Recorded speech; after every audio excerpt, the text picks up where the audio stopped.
Okay, so welcome you all guys. तर मी यश संतोष चिंबळकर, तुमच्याच बरोबर शिकणारा एक विद्यार्थी आहे. फर्स्ट इयर माझं कंप्लीट झालेलं आहे आणि मी सेकंड इयरला चालू आहे. एक छोटंसं इंट्रोडक्शन मला सेशन थ्रू द्यायचं होतं, ज्यामधून तुम्हाला समजून जाईल की मी कोण आहे, मी काय सगळं करतो आणि तुम्हाला काय हेल्प करतोय वगैरे. तर बेसिक आहे, मला पहिलं तर एक गुगल मीट घ्यायची होती, पण त्याच्यामुळे तुमचं खूप जास्त टाईम वाया जाईल आणि जो की मला वाया घालवायचा होता. मला माहिती तुमच्याकडे खूप कमी दिवस राहिले आहेत. मी खूप सगळं कॅल्क्युलेटिव्ह स्ट्रॅटेजी बनवली आहे त्यासाठी, की स्ट्रॅटेजी म्हणजे एकदम कंटसली फॉलो करायची असं नाही काय.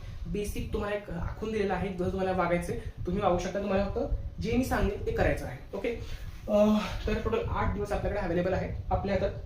आजचा दिवस धरून आज आहे 29 तारीख. जर तुम्ही हा व्हिडिओ उद्या बघत असाल किंवा आज संध्याकाळी बघत असाल तर तुमच्याकडे ऑलरेडी हा दिवस गेला आहे. बट जर तुम्ही याच्यात काही प्रोडक्टिव्ह काम केलं असेल, एखादा युनिट ह्या M2 M1 वगैरे केला असेल तर good, well and good. But नसेल केलं तर तसं पण आपण एक दिवसाआधी अभ्यास करतो, आपली ती हेच आहे. ठीक आहे, 29 आज आहे टुडे, दिस इज 29. हा आमचा व्हिडिओ शूट करतोय. तर आज सकाळी ऑलमोस्ट 2 वाजता आलेत, त्यानुसार मी हा शूट करतो आणि तुम्हाला व्हिडिओ लगेच मी अपलोड पण करून टाकेन यूट्यूबवर आणि हा एनलिस्टेडमध्ये असणार आहे. सो फक्त जी लिंक असेल तीच बघणार आहे. ओके, तर हे सगळं मी का करतोय पहिली गोष्ट क्लिअर करून देतो. तर माझा जो ग्रेड आहे तो चांगला आला होता आणि मला वाटते की मी खूप सारे आता बघतोय मुलं, त्यांना एवढा इथपर्यंत मार्क पडत नाहीत आणि पडले तरी ते पडले म्हणून पडले, ठीक आहे, चांगलं झालं. पण माझं असं नाही, मला असं वाटतं की जे मला पडलेत त्याचा मी एक्सपिरियन्स कोणातरी द्यावा आणि माझ्या शिक्षणामधून मी कोणाचं शिक्षण द्यावं, असं माझी इच्छा आहे. तर जास्त काही मोठेपणा वगैरे नाही, पण मला वाटतं की जे मी करतोय ते कोणाच्या तरी भाग्याचं, कोणाला तरी मदत व्हावी, एवढंच.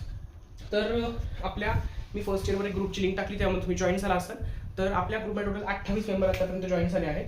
28 मेंबरपैकी फक्त 18 जणांनी तो फॉर्म भरला आहे. 10 जणांनी का भरला आहे मला माहीत नाही, ज्यामध्ये मला डेटा कळेल. मला माहित नाही काय असेल पर्सनल रिझन वगैरे, बट ठीक आहे, काही प्रॉब्लेम नाही. तुमच्याकडे मी ज्यांना पण मेसेज केला आहे, ज्यांना पण तुम्ही स्वतः मला मेसेज केला, त्यांचा सगळ्यांचा डेटा मला माहिती आहे. तुम्हाला कशात बॅक आहे कशात नाही आहे ते, ठीक आहे. ओके, आता हे आहे M1 M2, हे रिस्पॉन्स आहेत ज्या मुलांना बॅक लागली. 18 जणांनी फॉर्म भरला आहे. 18 जणांपैकी 16 जणांना M2 मध्ये बॅक आहे, M1 मध्ये त्याच्या हाफ 8 जणांना बॅक आहे. आता हा नंबर खूप डिवाइड झाला कारण की 10 जणांनी फॉर्म भरला नाही, ठीक आहे, पण नो प्रॉब्लेम. आणि मॅकॅनिक्सला 6 जण दिसत आहेत, पण खूप जण असले आहेत मला माहिती आहे, जे पण आधीचे आहेत. आपल्याकडे एक रिस्पॉन्स असा पण आलेला आहे जो आधीचा एक इयर मोठा आहे माझ्यापेक्षा, सो त्याचा पण आहे. मेकॅनिक्स आणि बाकी सब्जेक्ट जे आहेत ते BME मध्ये पण बऱ्याच जण लागले कारण की स्ट्रिक्ट चेकिंग झालं होतं असं मी ऐकलं. बट नो प्रॉब्लेम, आपण आता स्ट्रॅटेजीकडे बघूया जे मी बनवली आहे तुमच्यासाठी.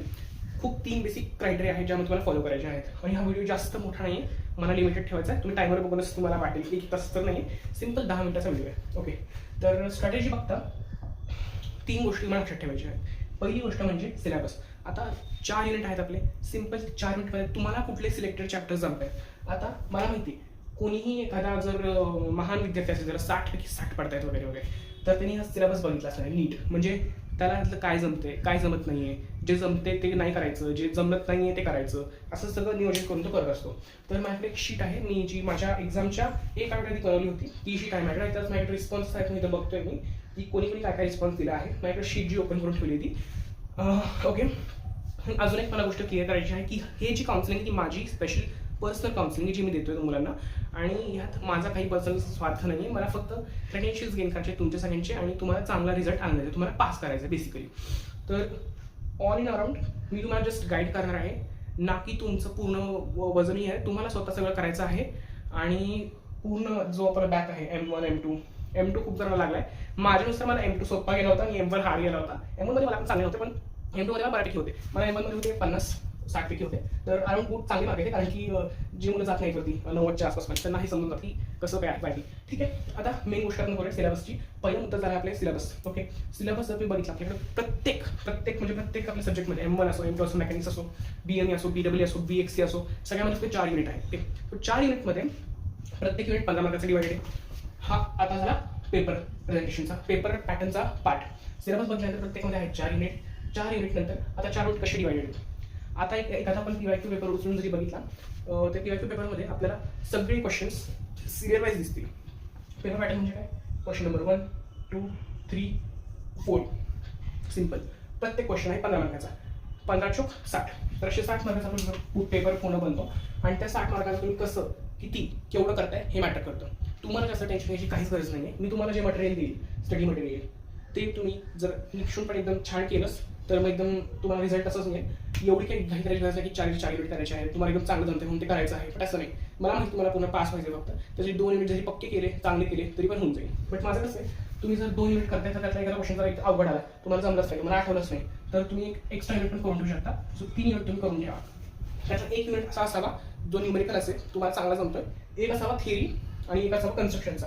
म्हणजे लेट्स से तुम्हाला एक थर्मोकॉपल दिलं वगैरे किंवा बीएससीचा एक सब्जेक्ट येतं, त्यामध्ये एक कन्स्ट्रक्शनचा एक सब्जेक्ट ठेवा, कन्स्ट्रक्शनचा एक क्वेश्चन असतो, तो पाठ करून जायचा, असं मला करायचं आहे. त्यातले 6 मार्क 7 मार्क असे पडून जातात. तर तुम्हाला टोटल मिळून ऍटलीस्ट पासिंग 24+ तर नक्की मिळणार. कुठे आता 3 चॅप्टर 45च्या आसपासचा टार्गेट आहे आपला. तुम्हाला टार्गेट कमी ठेवायचं आहे आपल्याला पास व्हायचं आहे, बॅर मिनिमम पाहिजे आपल्याला सध्या तरी. तर मग 30च्या वरती तुम्हाला पाडायचे आहे समजून जा. आता माझ्याकडे जेवढे पण रिस्पॉन्सेस आलेले आहेत त्याच्यामध्ये 24-35 पासिंग गेलेले आहेत, कारण की तुम्हाला एनसीमध्ये पण कमी असतील त्यानुसार.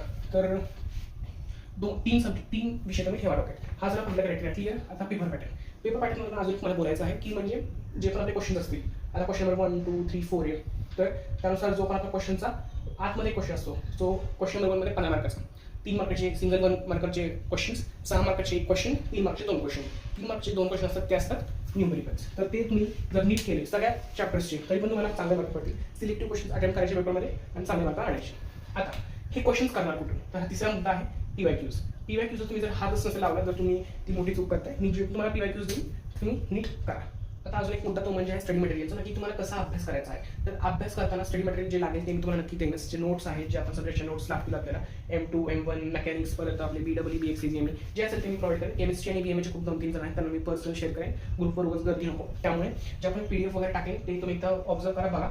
आणि सगळ्यात ही नोट्स तर देणे ते दुसरा विषय आहेच. आता शेवटचा जो मुद्दा आहे जो मला खूप जास्त महत्त्वाचा वाटतो सांगायचा, तो म्हणजे आहे आन्सर शीट्स. आता एक्झाममध्ये तुम्ही असं कुठलीच आन्सर शीट बघितली नसताना मला वाटतं जी कसं लिहायचं आहे. आपल्याला एक्झाममध्ये गेल्यावर 3 तास आपले जे असतात 2.5 hours आपल्याकडे एवढाच वेळ असतो बरोबर एक्झाममध्ये.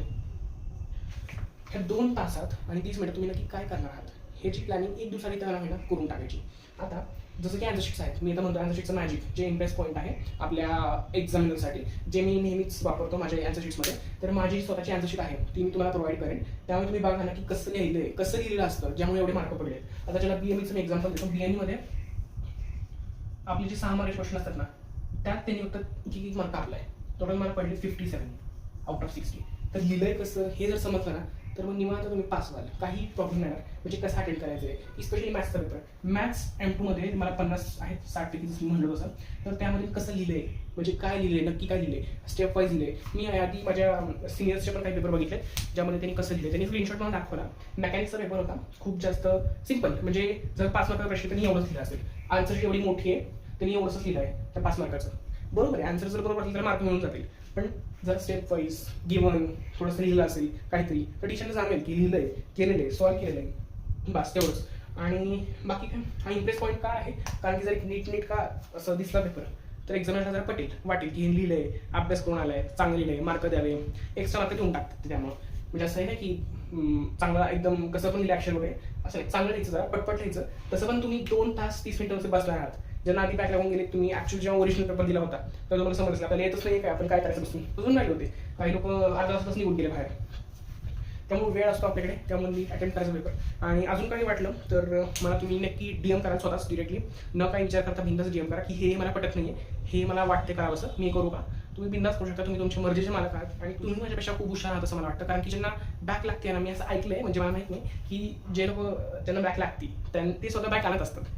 तर तुम्ही खूप जास्त लॉजिक लावून विचार करू नका, असू दे जे असेल ते. आता जे पण रिस्पॉन्स फायनल आले आहेत त्यानुसार मी बघतोय अजून जे लोक 10 लोक राहिले रिस्पॉन्स करायचे, त्यांनी रिस्पॉन्स करून टाका, ज्यामुळे मला एक्झॅक्ट डेटा येईल मला कुठले सब्जेक्ट जास्त एवढी मुलं आहेत. M2 मध्ये मला कळलेलं आहे की M2 मध्ये खूप जास्त मुलं आहेत. मेकॅनिक्सचा रिस्पॉन्स कमी आला आहे, पण मेकॅनिक्समध्ये नक्कीच जास्त मुलं आहेत मला माहिती आहे. बाकी मेकॅनिक्स माझा फेवरेट सब्जेक्ट आहे आणि M2 आता काय केलेलं आहे मी चांगलं, त्यामुळे मी करू शकेन तुम्हाला हेल्प त्याची. M1 साठी मी बघेन तुम्हाला जे मटेरियल माझ्याकडे जे मटेरियल आहे, जसं मी अभ्यास केलाय, ज्याकडून मी अभ्यास केलाय तो मी तुम्हाला सजेस्ट करेन. आता YouTube चॅनल बाबतीत मी चर्चा केली छोटीशी की नक्की मी कुठले YouTube चॅनल्स फॉलो केले होते. तर त्यासाठी मॅथ्ससाठीच मी यूज करत होतो. आणि मी YouTube चॅनल कुठलेही जास्त बघत नाही, मला जेवढं पटतं तेवढंच मी करतो.